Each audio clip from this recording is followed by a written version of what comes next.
Hey guys, welcome back to Clownfish TV. This is Neon. I am here with Geeky Sparkles. Hello. And we're going to talk about gatekeeping in fandoms. An interesting article came out yesterday or the day before on Forbes. And I have to give a hat tip to Black Sage D, who actually was the first one to send me the link. Some other people tagged us in. We got tagged in by on Twitter. Too. So thank you. This is an interesting article because it seems to be saying that people who are concerned about protecting their hobbies aren't necessarily gatekeeping. They just want to make sure that they're not letting bad actors into their hobbies. Well, they're making sure it stays open for everyone. Right, and it's so weird because the media spin on it, like places like the Mary Sue, their spin is that these toxic male fans are keeping everyone out of their hobbies. We've seen this a lot in the tabletop space. I was going to say tabletop's really bad, yeah. Where how they in tabletop they flat out said we need to gatekeep tabletop better to make sure that we don't have the toxic male, element take over again because it was toxic before. So now we're gonna, I'm not going into detail, but there was a post going around from a Marvel person that was basically like, we don't want men applying for this job, or I'm sorry, cis men applying for this job. So I'm like, it's the same mentality. It's like we're just trying to make sure we're in here now. We're gonna block all you that we don't like out, and they always blame men, and usually straight white men, as the reason for all the evil in the world. It's hilarious to me because there's a lot of people who aren't those things that don't like what they do either, but it's only those people that cause all the problems.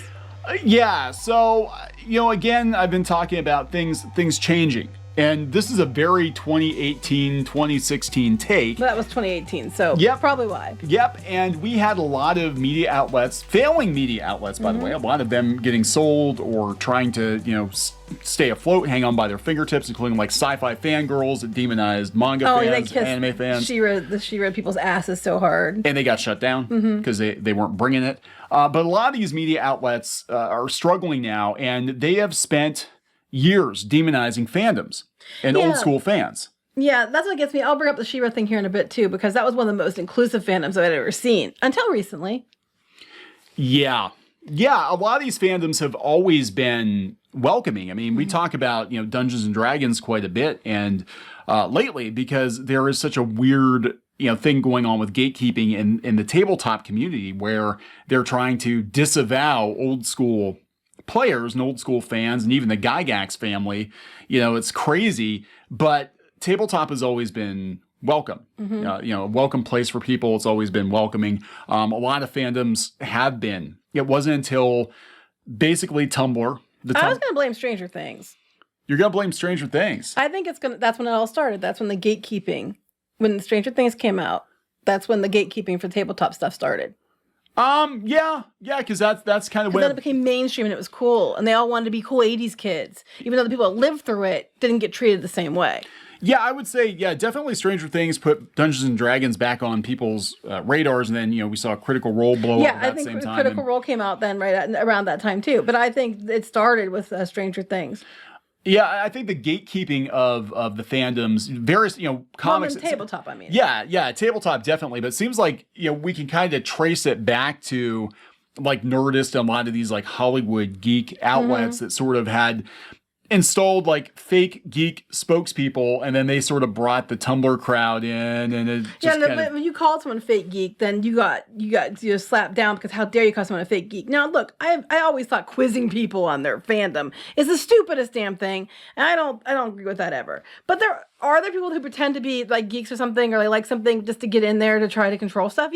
Yes, and again, tabletop, perfect example. You had people come in under the guise of, hey, we don't want to be kept out of tabletop, whatever, please let us in. And then once they got in, a lot of them became the gatekeepers, especially like at Gen Con. I mean, I saw the video collection of people that actually work for Gen Con just being very open about wanting to gatekeep, wanting to block people that they figured were problematic, mispronouncing Gary Gygax's name. They didn't know who the hell he was, and he started the damn thing. That's because they're the gatekeepers, and they're the ones, and they're trying to set themselves up in a position. They're trying to rationalize it by like, we're doing it for the virtuous good reasons, even though they're making up a problem that wasn't actually there and saying that it was there when it wasn't, so they can be the ones that solve it.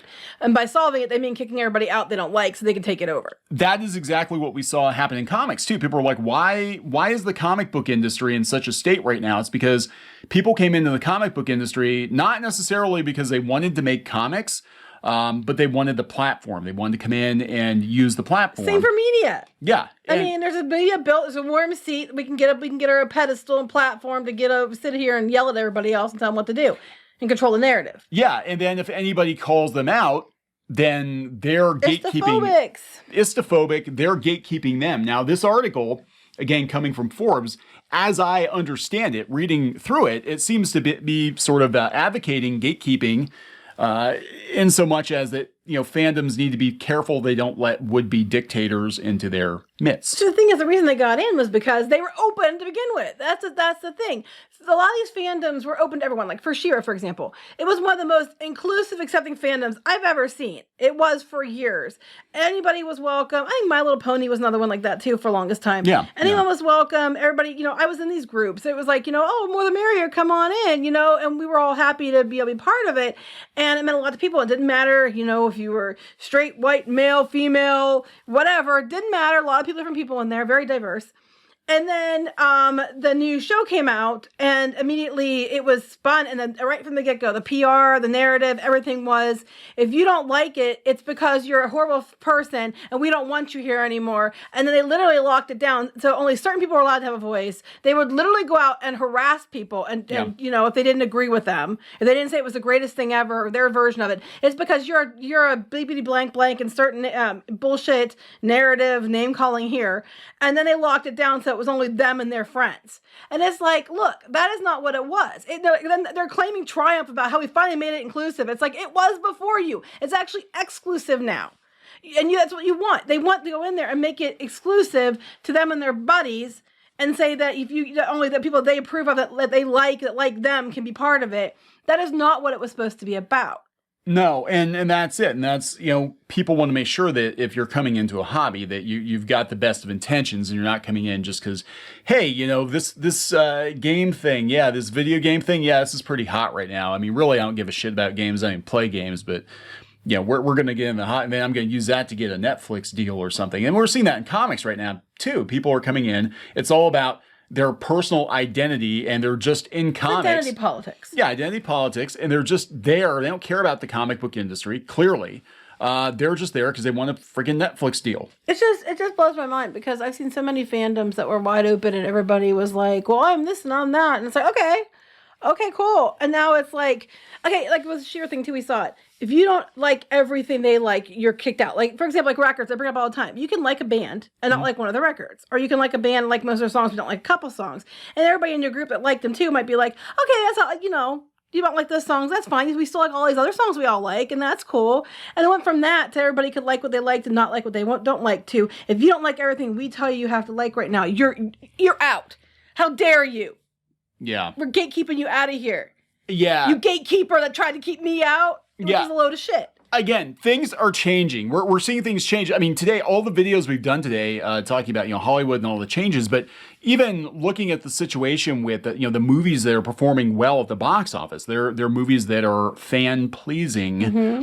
And, a lot of the websites that have spent years attacking fans are shriveling up and dying. And these journos are like, we don't understand what happened. It's they kept trying to say that the real fans were them. Yeah. And that everybody else was just, whiny man babies. And now they're finding out that's not the case. The majority of the bigger voice was the actual fans. Right. And it can't possibly be that, like, in this case, Doctor Who, that people just don't like the show because the show sucks now. It's because, male fans hate women. It's not about, actually, I knew more men who wanted to see a female doctor than I knew women who wanted to see a female doctor, because a lot of women wanted the male doctor because it's like, woo, baby. They just wanted a hot doctor. They did. They want somebody to play doctor with. That's what yeah. And the thing is, a lot of the men were more willing to give a chance to women, and we've seen that over and over again. But the problem with it is because the first season, the villain was man. They had none of the classic villains because it was too expensive. They made everybody insufferable and likable, and there was more time sitting down at a cafe table chatting than there was actually doing Doctor Who-ish shit. Sorry. Go do some Who shit. Who shit down in Whoville. that's one of the banned Dr. Seuss books. Who shit in Whoville. That's right. Anyway, this article pretty short, but making the rounds, coming from Ollie Barter on Forbes. Fans aren't gatekeeping anything. They're just wary of would-be dictators trying to take over their hobbies. Thank you. We've been saying this for a while. A lot of people have. It's like, we're not trying to keep anybody out. We just don't want people coming in and taking over. The ones yelling about gatekeeping are usually the ones doing the gatekeeping. Yes. Oh, absolutely. And he says that right out of the gate. He says one of the strangest phenomena that keeps on popping up these days is the inaccurate accusation that fans are somehow gatekeeping their hobbies. Firstly, this is actually impossible to do. And secondly, there's more going on here than first appears. So according to Merriam-Webster, a gatekeeper is either someone who tends or guards a gate or a person who controls access to something. The accusation in this instance obviously applies to the latter. Regardless, fans are incapable of controlling access to their hobbies. But before I get into that, here's a bit of fandom history. Talking about the VHS gatekeeping back in the day with anime, and he is an anime guy. So talking about the anime clubs, how they would gatekeep. He said, put simply, if you're a current anime fan, there is no one gatekeeping you from acquiring various anime works and enjoying a hobby. Same goes for model kit building. So why are certain people claiming that fans are gatekeeping their hobbies? Well, this is a bit more involved and not so much about the hobbies in question, but more about controlling various fandoms. Controlling the fandom. It's all about control. It's like, I wrongfully assumed that you're keeping me out. And so now I'm going to go and kick you out and take control of it and then say it's because it's for the greater good because I'm the righteous person here. Yeah, it's not the same hobby. It's not the same industry if people come in and immediately want to change everything. Yeah, I love it so much. Let's change everything about it. It's like women wanting to change a man. Like, I'm gonna date this guy or marry this guy, and eventually I'll change him, and he'll be a completely different person. I'm like, why? Then they're surprised then they're not. Yeah. But it's like, why did you marry him in the first place? Obviously, you don't like him as is. So why did you marry him in the first place? And why are you looking at me like that? There are reasons. Why are you looking at me like that? You're mostly good. There's some things that there's no way I'm ever going to change no matter how much I cry about it. Anyway, I don't make you cry that often. Not as much as you used to. Yeah, see, I'm getting better. I've been trained. Anyway, going back to my anime example. When I originally got into anime all those decades ago, the size of the international fandom was small. These days, though, anime is a global pop culture phenomenon. This means there are a lot of anime fans out there, and the fandom itself is consequently influential. Yeah, it's about influence and power. In an industrial and cultural sense. This is the thing. These people who are cultural dictators, they're attracted like a moth to the flame to any kind of platform. Yes, it's about the platform. Yeah, when they start seeing these Hollywood geeks get a lot of attention, I want to be one of them. Well, what I'm seeing, and I bring up She-Ra a lot because I think it's a good example, is that a lot of these people who feel like they're unaccepted by everybody else, I feel like look, it's a show for me, about me, and I relate to the show, not understanding that a lot of people related to the other show that they're shitting on. And they feel like it's ownership, that if you don't like it, it's a personal attack against them. Hence, they're going to shut the gate so that the only ones who can enjoy that they can be part of the fandom officially are the ones they deem okay. And then spend all their time vilifying everyone else. It's like that. But I think it comes down to the people that are doing it. I think that they are broken people. Yeah. And that's what the whole thing is about. Well, this isn't, I'm not trying to be offensive or anything, but part of me is like, I'm looking at this, I'm like, okay, so you can be a big fish in this tiny pond, but you can't make it outside of this, relatively niche fandom. Mm-hmm. Like, you can't go out into the real world, go be some like big executive or something, or go start some really successful business. You have to try to control a bunch of nerds. Because that in your mind is your success and your importance. Yeah. Yeah. Right. Mm. Yeah, you get to come in and bully the nerds because you're not making it in the real world. I'm going to say right now, don't bully people. Don't bully people. That's bullshit. Don't do it. And the people that complain about bullying the most are the ones who are the most bullying assholes I've ever seen. The accusations of gatekeeping are being used to leverage access to effectively run each fandom, and acquire power as a result. We see a lot of the same people in the same circles, or the same kinds of people, and they all seem to know each other. A lot of the journalists, the pop culture journalists, know people working in comics. They know people working in tabletop. They know people working in video games. And this is how we get, blacklists. This is how we get this incestuous What situation. gets me is then people are like, okay, fine, no problem. I'll just go, I'll take my party elsewhere and start my own thing and bring people with me. And then when they do and they do well, they get all pissed off and then they're mad and try to control that too. They try to spread misinformation, lies, bullshit, whatever they can spread to try to discredit the person. Because I got power now. Well, they just took their power elsewhere and were more powerful and they can't stand it. So, I'm losing my power, so I better smash them.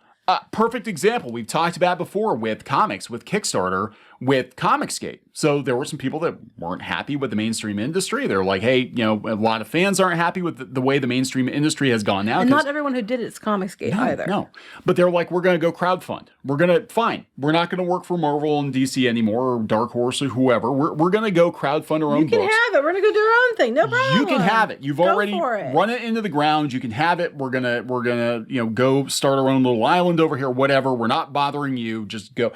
Okay. So they tried to block them with Kickstarter because they had their people installed at Kickstarter.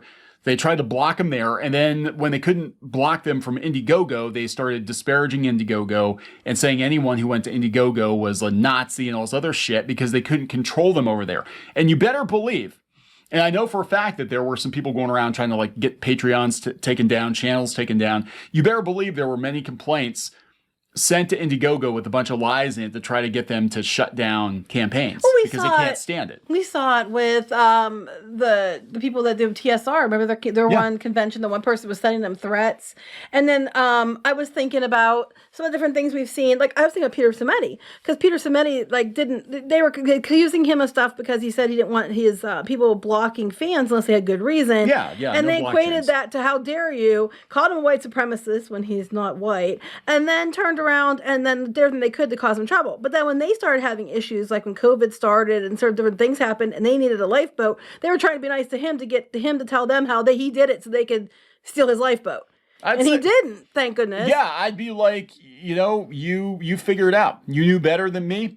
You harassed me. You figure it out yourself. I mean, they drove him to major issues. Yeah, he had a lot of issues. And we've seen it with these fans controlling the fandom, attacking artists on Twitter because they didn't color a character right, and then telling them literally to kill themselves, encouraging them to drop dead and die. We get people sending us letters wishing us death and our children death because we didn't like an episode of She-Ra, or they thought we didn't like the Owl House or something stupid like that because I made the jokes about prom. I shit you not. This was inconceivable even 10 years ago. There will always be, and there always have been passionate fans. There have always been some fans that are batshit. They're basically just batshit and they're attracted to whatever for whatever reason, right? But, this new way of controlling people with fear. It is. We're talking terrorism. It's terrorism. It's terrorism. We're talking pop culture. We're talking comic books and video games and movies and cartoons. I mean, stuff that should be fun. Stuff that's supposed to be relaxing. It's a way to spend unwind from the real world, and it is more toxic. I'd rather go work at some factory for 8 or 10 hours a day some days than deal with a bunch of shits on Twitter. Mm-hmm. Because it's insane. You're not going to get threats at the factory. You're going to show up, punch the clock, do your job, go home, whatever. Not me, man. I like to kick ass. But this is exactly it. So anyway, back to the article. This is why there's a great deal of pushback from fans on this, not because they want to stop people from watching anime or enjoying other hobbies, but to make sure these hobbies remain open to all and do not descend into some kind of dictatorship. Mm-hmm. The reality is that fans love having people they can talk to. Oh my God, yes. Yep, in depth about their hobby.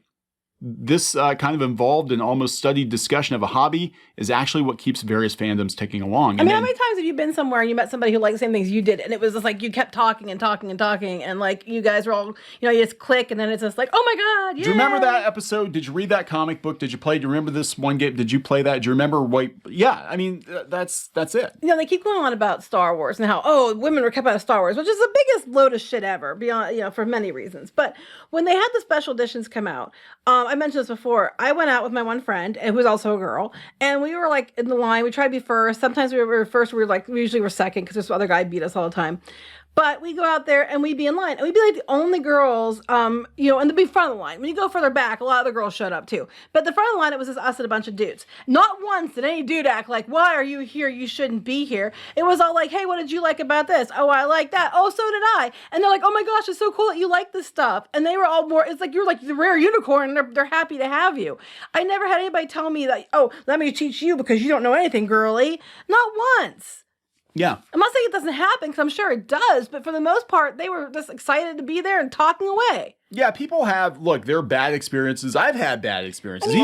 Even more recently, I had. Oh, yeah, when you went to the gaming store? I'm not going to name names, but they were exactly the kind of people you'd think they'd be. I took Squid King to this one game shop. We were going to try to join a cyberpunk campaign, and I got the Spanish Inquisition from this guy. Asking me if I knew what cyberpunk was, if I'd ever played a role-playing game before, and I was kind of like, yeah. And then it was like, bitch, please. Yeah, well, I answered all his questions, but then like I could just tell it was like, I don't know. I think I was too normy for the group. They thought. Yeah, they thought. Have no idea. It was the funniest part. No, I don't. I mean, even going to like comic shops, we don't tell people who we are. I mean, not sometimes that means anything, but not that means anything, but like we don't. I don't broadcast. I mean, people figure it out sometimes because they hear the voice or whatever. But like for the most part, we just kind of never say anything. Yeah. Oh hell no, that's douchey, But yeah, I was just kind of like, yeah, okay, well, okay, bye. So I just didn't join the group. The people with him were they were the kind of people you'd expect, and they were the kind of people who would scream about how they were questioned.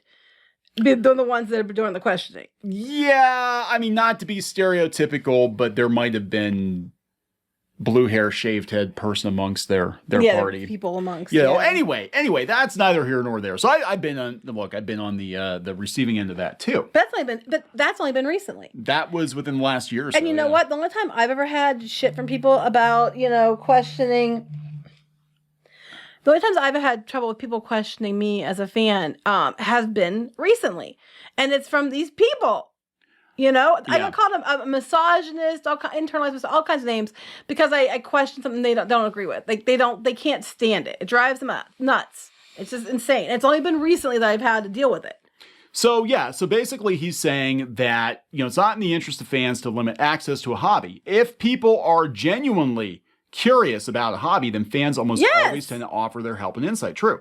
However, when you see someone online or even in the real world accuse a fan of gatekeeping, it's more likely that said accuser is not interested at all in that hobby and is actually a power-hungry would-be dictator that wants to rule said fandom with an iron fist. Mm-hmm. Yeah. More often than not, it's like, oh my God, they're gatekeeping. It's like, oh my God, how dare you lock your door? What are you afraid? I'm going to steal everything in your house? Yeah, I'm just going to come in and just... Pretty much. And that's going to be my house now. And I'm going to kick you out. I'm going to kick you out. I'm going to kick you out. And then if you go start another clubhouse, because you're a horrible istophobic trash bag. Never mind that I stole it. Yeah, you shouldn't have any platform anywhere because, and it is statistically a very small group of people. And I do think that psychologically, the problem is that they're striking out elsewhere. So they think, nerds are pretty passive. They can kind of come in and they identify take over. As locusts. They identify as locust parasites. Things are changing. They are absolutely changing. People are starting to catch on that these voices you've been listening to for the last 6 or 7 years do not represent most fandoms. They used to control by saying, if you don't agree with me, it's because you're a terrible person. And people didn't want to be a terrible person. And they're like, oh my God, I'm not a terrible person. I'm not istophobic. What the hell are you talking about? Does that how I come across? Oh my God, I'm so sorry. You're right. You take the lead and then I can learn. And now people are like, wait, what the hell? No, I'm not. Stop telling me I am when I'm not. You're just an asshole. I mean, that's basically what it is. You've got people that have literally never really read the Marvel Comics or DC Comics getting jobs at Marvel and DC Comics writing their top books. It's not even like they're coming in working their way up. They basically bullied their way into the very top book. I'm going to write X-Men, but I don't know anything about X-Men, so I'm just going to kind of make the X-Men I think it should be based on what little bit of information I have, and if anybody calls me out on it, then, they're horrible people and they're gatekeeping comics and, I need to block them on Twitter. Pretty much. So. Oh, I find myself blocked by people I don't even know who the hell they are. I'm like, I don't even know you. I don't even know who you are. Why am I blocked? Whatever. Yeah, and Let's block them back and be like, up yours. At the end of the day, it's gonna. These people are fly by night. They're gonna blow through. When they don't get what they want, they're just gonna move on to something else, like locusts. There's no food. They're gonna move on, and companies are starting to realize more and more that the diehard fans. You got to keep them happy because they're the ones that come back again and again and again and have kept certain franchises alive for decades. Yeah. So anyway, interesting article. I'll put a link to it. You should go read it for yourself. We're going to wrap this one up. Yep. Okay, so please subscribe for more pop culture news, views, and rants, guys. We'll talk later. Bye.